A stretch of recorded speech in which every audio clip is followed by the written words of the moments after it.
Hi everyone, this is Veronica. आज का topic हमारे डिस्कशन का है जेंडर सेल्फ आइडेंटिफिकेशन पे। जेंडर सेल्फ आइडेंटिफिकेशन क्या होती है मैं आपको एक्सप्लेन करूंगी, और इंडिया में इसके लिए क्या रूल्स हैं, और यहाँ पे हम स्पेन की भी बात करेंगे। अब कौन से ऐसे देश हैं दुनिया में जो कि जेंडर सेल्फ आइडेंटिफिकेशन अलाउ करते हैं, और इंडिया में इसको लेकर क्या लॉ है। अगर आपकी कोई भी क्वेरी हो आप मुझसे कनेक्ट कर सकते हैं, because I feel together we can make a huge difference, चाहे फेसबुक पे, इंस्टाग्राम पे या टेलीग्राम पे। जो पीडीएफ है वो आपको सिर्फ और सिर्फ मेरे टेलीग्राम चैनल पे ही मिलेगा। अब देखिए, स्पेनिश कैबिनेट ने, ये करंट अफेयर रिसेंटली कहाँ से आया, क्योंकि स्पेनिश कैबिनेट ने क्या किया, एक ड्राफ्ट को अप्रूवल दिया जहाँ पे एलजीबीटीआई राइट्स को एक्सटेंड किया गया है। और जो कन्वर्जन थेरेपीज़ हैं, कन्वर्जन थेरेपीज़ क्या, कि जैसे कोई गर्ल बॉर्न एज गर्ल है, वो कन्वर्ट होके बॉय बनना चाहती है सर्जरी और थेरेपीज़ के अंडर, इस तरह की सर्जरीज और थेरेपीज़ लेके। और अगर कोई, और वाइस वर्सा ऑल्सो, बॉय है, he feels like that she is a girl, तो वो भी सर्जरी करवाता है। तो इस तरह की कन्वर्जन थेरेपीज़ को बंद करने के लिए कहा गया है, ताकि जो लेस्बियन कपल्स हैं वो रजिस्टर कर सकें एज को पेरेंट्स, और यहाँ पे ट्रांस पीपल को भी एक एक्सेस मिल पाएगा असिस्टेड रिप्रोडक्शन के लिए। तो इस तरह का कुछ बिल इन्होंने ड्राफ्ट किया है, और उसको फिलहाल अप्रूवल जो है वो मिला है। अब ये चीज़ें जो हैं ये बहुत ही पेंडिंग डिस्कशंस हैं एक लंबे समय से। पहले तो एक बहुत बड़ी लड़ाई हमने एलजीबीटीक्यू जो सोसाइटी है, कम्युनिटी है, उसको लेकर देखी। इंडिया में भी बिल पास किया गया, हर जगह पहले तो क्रिमिनलाइज किया था, फिर डीक्रिमिनलाइज किया, तो इस तरह की चीज़ें यहाँ पे होती रही हैं। अब यहाँ पे बात आती है एक टर्म की, जेंडर सेल्फ आइडेंटिफिकेशन, कि कोई खुद को किस जेंडर के साथ आइडेंटिफाई करता है। अब अगर देश जो हैं वो अलाउ कर देंगे कि ठीक है, हर किसी के पास राइट है कि वो अपना जेंडर खुद बता सकता है कि वो मेल है या फीमेल है, राइट, कि वो खुद आइडेंटिफाई करे। ऑब्वियसली जो भी गवर्नमेंट उसके बाद रूल्स रखेगी, उसको आपको एक पत्र दिया जाएगा सेल्फ आइडेंटिफिकेशन का, मेल फीमेल का। तो इन रूल्स को ईजी करने की बात जो है वो की जा रही है, लेकिन यहाँ पे बहुत से ग्रुप्स हैं जो इसके खिलाफ प्रोटेस्ट भी कर रहे हैं। तो मैं आपको दोनों व्यू पॉइंट्स दिखाऊंगी, तो आप बताइए कि आपको कौन सा ओपिनियन सही लगता है। अब स्पेन ने ये एक बहुत बड़ा स्टेप लिया है जेंडर सेल्फ आइडेंटिफिकेशन को लेकर। इंडिया में इस तरह की कोई ना कोई शॉर्ट मूवीज़, आर्ट मूवीज़ जिनको बोलते हैं, वो भी हमने देखी हैं। I don't remember the names because I am not good with the movies, but definitely हैं जहाँ पे दिखाया है एक छोटा बच्चा है, लड़का है, लेकिन उसको लड़कियों वाले कपड़े पहनना अच्छा लगता है। उसके पेरेंट्स उसको बहुत मारते हैं, नहीं तू लड़का है, तू पागल हो गया, ये क्या कर रहा है। लेकिन यहाँ पे फिर आपकी जेंडर सेल्फ आइडेंटिफिकेशन की बात हो रही है कि वो अपने आप को फीमेल जेंडर के साथ आइडेंटिफाई कर रहा है। नाउ ये जो स्पेनिश गवर्नमेंट है, इन्होंने फर्स्ट ड्राफ्ट जो है बिल का उसको अलाउ किया है, और इसमें क्या है कि किसी की भी उम्र अगर 14 साल से 14 ईयर्स से ऊपर है तो वो लीगली अपना जो जेंडर है वो चेंज कर सकता है विदाउट मेडिकल डायग्नोसिस और हार्मोन थेरेपी। पहले क्या होता था कि आपको डायग्नोज किया जाएगा, हार्मोन थेरेपीज दी जाएंगी, कुछ टाइम पीरियड रखा जाएगा, उसके बाद ही आप जेंडर चेंज कर पाएंगे। लेकिन अब इसको बोला कि लीगली वो अपना जेंडर चेंज कर सकता है बिना किसी मेडिकल डायग्नोसिस और हार्मोन थेरेपी के। ये वहाँ के इक्वालिटी मिनिस्टर जो हैं उनका कहना है। अब ये बिल जो है इसका पब्लिक हियरिंग भी होगा, और एक सेकेंड रीडिंग इसको नेशनल कैबिनेट में दी जाएगी, और लॉ बनने के लिए स्पेन में उसके बाद इसको जो लोअर हाउस है स्पेनिश पार्लियामेंट का, अगर वो अप्रूव करेगा तभी वो लॉ बनेगा। तो फिलहाल ये अंडर प्रोसेस है, लेकिन एक डिबेट जो है स्पेन के इस डिसीजन ने फिर से इस डिबेट को जन्म दिया है। तो I hope now gender self identification से आप समझ रहे हैं कि इसका क्या मतलब है, कि कोई इंसान खुद को किस जेंडर के साथ आइडेंटिफाई करता है। लेकिन माइंड दैट ट्रांसजेंडर वर्ड जो है, गे, लेस्बियन, यहाँ पे जो मेन कॉमन है, बाकी बाइसेक्सुअल, क्वीर, उसमें मैं नहीं जाऊँगी। मेन कन्फ्यूजन इसमें होता है। तो ट्रांसजेंडर, गे, लेस्बियन ये सब अलग है। ओके, यहाँ पे मैं आपको क्लियर कर दूँ, ट्रांसजेंडर्स हम किसको बोलते हैं, कि किसी को जब उसका जन्म हुआ एक सेक्स उसको डेजिग्नेट किया गया, मेल या फीमेल, लेकिन बाद में वो जो इंसान है वो खुद को दूसरे उसका जो आइडेंटिफिकेशन है, जेंडर सेल्फ आइडेंटिफिकेशन, अगर उसको मेल दिया वो फीमेल से आइडेंटिफाई करता है, या उसको बर्थ के टाइम में फीमेल बोला, बाद में वो खुद को मेल के साथ आइडेंटिफाई करता है, तो उसको हम ट्रांसजेंडर बोलेंगे, राइट। अब गे और लेस्बियन में क्या होता है कि आप अगर मेल हैं, ठीक, यहाँ पे आपका रोमांटिक इंक्लिनेशन या सेक्सुअल इंक्लिनेशन या ओरिएंटेशन की बात की जाती है, आप अट्रैक्टेड है मेल की तरफ, ओके, या फीमेल है तो आप अट्रैक्टेड है फीमेल की तरफ, ओके। तो यहाँ पे सेक्सुअल ओरिएंटेशन की बात की जाती है, यहाँ पे जेंडर आइडेंटिफिकेशन की बात नहीं आती। It can be interlinked somewhere but usually not. अगर हम गे लेस्बियन कर रहे हैं तो वो सेक्सुअल ओरिएंटेशन की बात है, ट्रांसजेंडर की बात कर रहे हैं तो वहाँ पे डिफरेंस आता है कि बर्थ के टाइम कोई और जेंडर असाइन किया गया, बाद में इंसान खुद को जो ट्रांसजेंडर्स हैं वो दूसरे सेक्स के साथ खुद को आइडेंटिफाई करते हैं। I hope this is clear.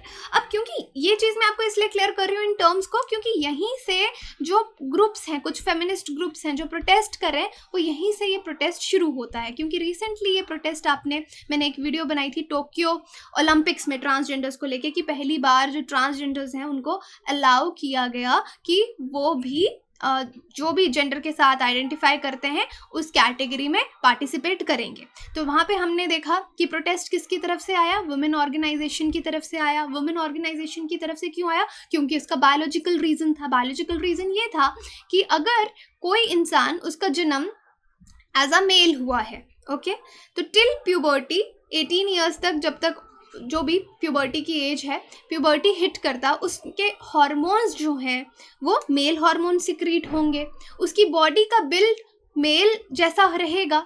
और उसके बाद आपने कह दिया कि टोक्यो ओलंपिक्स में इस बार कि कुछ भी हार्मोन थेरेपी वगैरह ये सब रूल्स को हम रिवाइज करेंगे।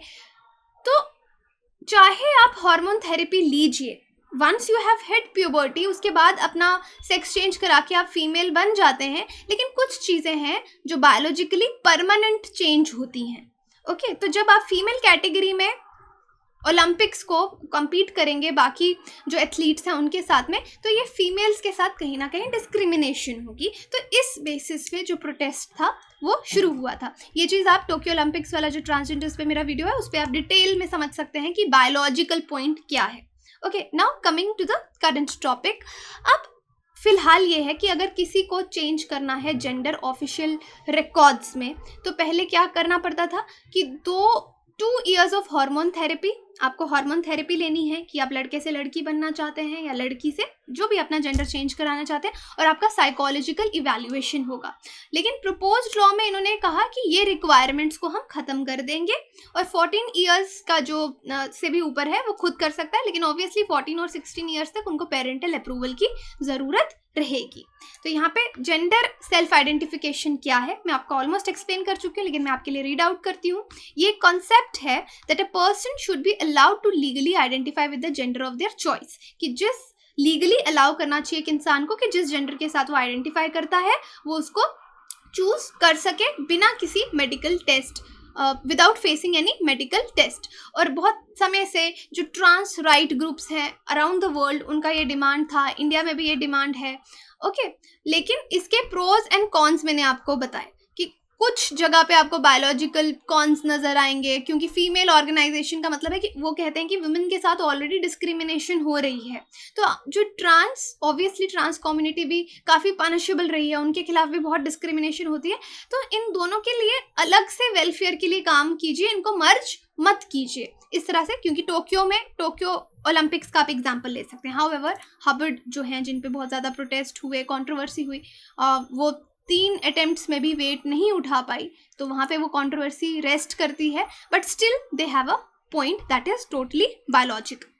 और इससे पहले एक और वीडियो मैंने LGBTQI कम्युनिटी पे भी बनाई थी। मद्रास हाई कोर्ट का एक जजमेंट था कपल्स पे इंडिया का, तो ये वीडियो भी आप देख सकते हैं और डिटेल में आपको समझ में आएगी। नॉर्मली देखिए, आइडेंटिटी जो है वो आपके ब्रेन से होगी, आपके माइंड से होगी कि आप किस जेंडर के साथ आइडेंटिफाई करते हैं। अगर गे और लेस्बियन के केस में attraction, it's matter of heart, जैसे कहा जाता है कि सेक्सुअली ओरिएंटेशन किसका क्या है, ओके। तो ये चीज़ें यहाँ पे बोली गई हैं कि इस तरह से जेंडर आइडेंटिटी में भी वुमेननेस मैननेस आएगा, जेंडर एक्सप्रेशन में फेमिनिन मैस्कुलिन आएगा। So this is it. अब जो करंट प्रोसीजर है, किसी को जेंडर चेंज कराना है तो उनको बहुत ही ज़्यादा लेंथी माना जाता है कि बहुत टाइम लगता है, हार्मोन की थेरेपी करवाओ एंड देन साइकोलॉजिकल इवैल्यूएशन कराओ, एक्सपेंसिव भी है और डिग्रेडिंग भी है। इसको डिग्निटी से यहाँ पे रिलेट किया गया है, डिग्रेडिंग भी है।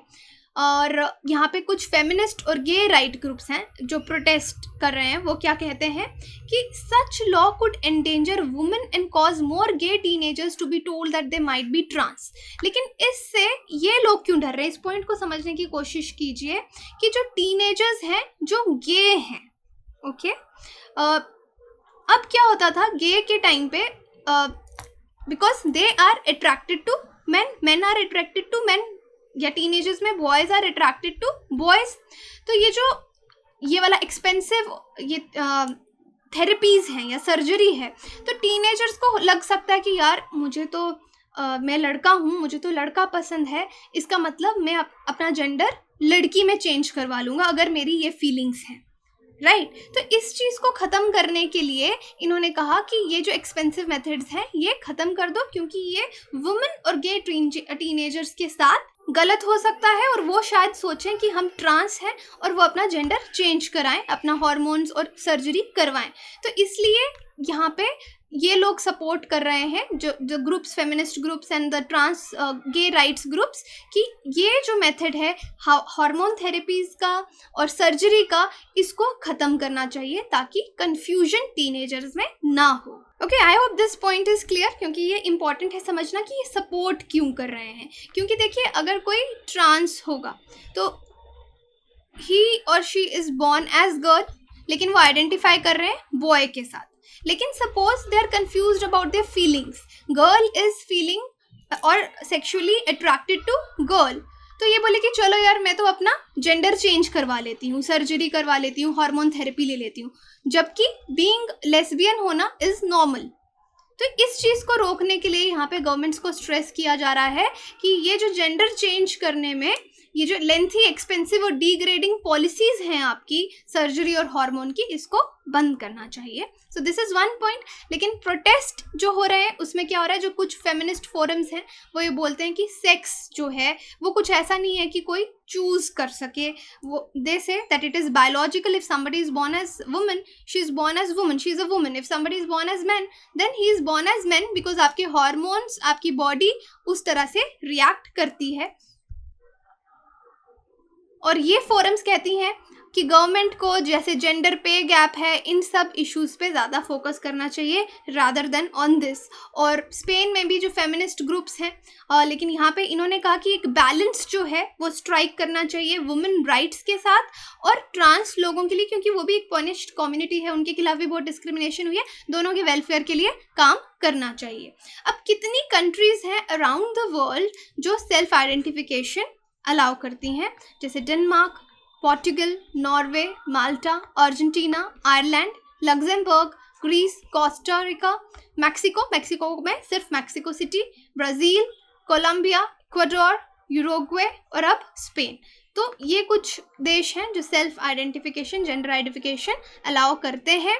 इंडिया की अगर हम बात करें तो इंडिया में अपना जेंडर डिक्लेयर करने का क्या प्रोसीडियर है। राइट्स ऑफ ट्रांसजेंडर पर्सन जो है हमारा, transgender person protection rights act 2019 है, उसके अंदर गवर्न होता है। उसके बाद transgender person protection of rights rules 2020 है। यहाँ पे आपका जो डीएम है वो आपका जो एप्लीकेशन है उसको अप्रूवल देते हैं। पेरेंट्स भी बच्चों के बिहाफ में यहाँ जो एप्लीकेशन है वो लगा सकते हैं। तो यहाँ पे कुछ रूल्स भी 2020 में उनमें अमेंडमेंट की गई थी। पहले होता था कि जो डीएम है वो फिजिकली वेरिफिकेशन की जाएगी ट्रांसजेंडर पर्सन की, साइकोलॉजिस्ट क्लॉज जो लगाया था इन सबको फाइनली रिमूव कर दिया गया है। स्कूल्स में सेंसिटाइजेशन अवेयरनेस प्रोग्राम होंगे। तो इस तरीके से ये आप पढ़ सकते हैं कि इंडिया में भी इसको काफ़ी ज़्यादा रूल्स जो हैं इसके लिए रखे गए हैं ताकि जो डिस्क्रिमिनेशन, एब्यूज़ है ट्रांसजेंडर कम्युनिटी के खिलाफ वो कम हो, वो ना हो, और हम ट्रांसजेंडर जो कम्युनिटी है इसके लोगों को मेन स्ट्रीम जो है सोसाइटी की उसमें ले आ सकें। अकाउंटेबिलिटी और स्टेक होल्डर्स जितने भी हैं जो डील करते हैं ट्रांसजेंडर लोगों के साथ वो ज़्यादा रिस्पॉन्सिव रहें। इस तरह के स्टेप्स इंडिया में भी लिए गए हैं। अब देखिए, एक बहुत ही क्रिटिसाइज्ड प्रीवियस ड्राफ्ट है रेगुलेशंस का, जहाँ पे ट्रांसजेंडर जो कम्युनिटी के लोग हैं उनको एक मेडिकल एग्जामिनेशन से जाना पड़ता था अपना डिज़ायर्ड सेक्स बताने के लिए। लेकिन फाइनल रूल्स में इसको हटा दिया गया, जहाँ पे डीएम जो है वो एप्लीकेशन को देखेगा, प्रोसेस करेगा, और जो एफिडेविट सबमिट किया गया होगा जेंडर आइडेंटिटी का, उसी के आधार पे उसको जो जेंडर आइडेंटिफिकेशन कार्ड है या नंबर है एप्लीकेशन को वो दिया जाएगा, और वही उसका प्रूफ जो है वो रहेगा। ये इंडिया की मैं बात कर रही हूँ। अब यहाँ पे प्रीवियस ईयर क्वेश्चन आपके लिए, in India legal services authorities provide free legal services to which of the following type of citizens? Person with an annual income of less than 1 lakh, transgender with an annual income of less than 2 lakh, member of OBC with an annual income of less than 3 lakh, all senior citizens. तो बताइए सही answer क्या है? आप comment section में बता सकते हैं, बाकी टेलीग्राम ग्रुप में इसको अपडेट कर दिया जाएगा। नीचे आपको एक ज्वाइन बटन दिख रहा होगा, अगर आप स्टडी IQ को सपोर्ट करना चाहते हैं तो ज़रूर हमारा एक मेंबर बनिए। बहुत से स्टूडेंट्स ने ज्वाइन भी किया है। बाकी आप हमारी वेबसाइट विजिट कर सकते हैं, एप्लीकेशन डाउनलोड कर सकते हैं कोर्सेज़ की जानकारी के लिए। Thank you so much.